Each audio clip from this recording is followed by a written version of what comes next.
Angangsa, ngasigidi matang swaida loisalasiko. Ado information ama piramge. Hayeng nakoigi parents meeting laigani. Noigi ima baba do hayeng pung 8 nangnaba lao haina noi ima baba da tamuko. Hoi, phani madam, aikoi tamjage.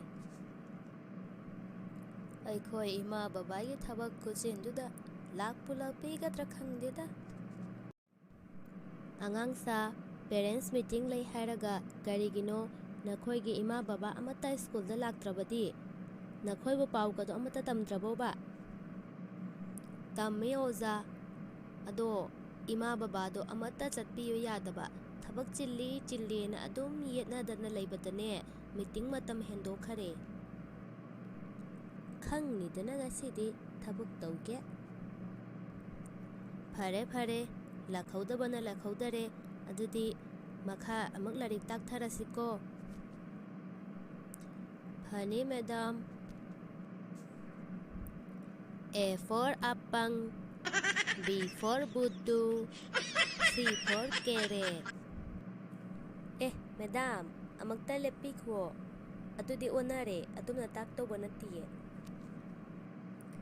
Ay natakli base, sumlaba ni sumlaba.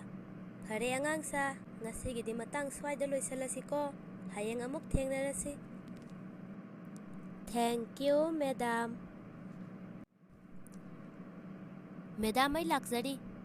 Madam ga wafam amata khanadaba yadre. Karamba wafam no, somna khananingisibo. Hekta hayo yani. Kaigino madam na angang da larik lan takla isibo. A for apple haido boduda. A for apang haina takla isibo. Sidi yam sathina onadro. Madam bo ngarang kari sasalurage. Sumaina bo larik takpa hunabro. Oh, adugira. Ngasi somna ayung nganta asida school sida aibu ngaiduna leibiramise. Adigi wadi tapthakoda wa yamna lei haigadoba.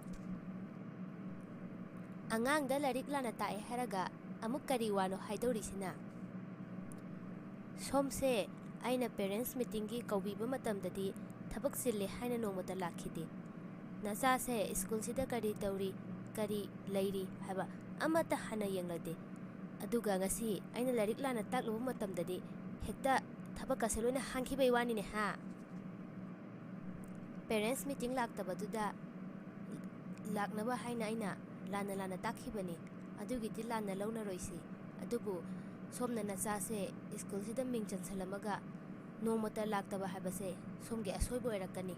Hayeng angang sina larik pharaktaba matamda ozaduna kamaina taklakke haina de haini. Adubu angang sina school sida kamaina leiri haibasidi nongbata yengsanbide. Madugi damakta aina larik to lana taklaga kaubani. O adugi oire somna larik lana taklamisidi. Aikhosu lakningine meeting ka do thabak sinane yamandadana taubani. Adugi oiradi sauna roisi madam. Phare adudi ai chatlage ko madam.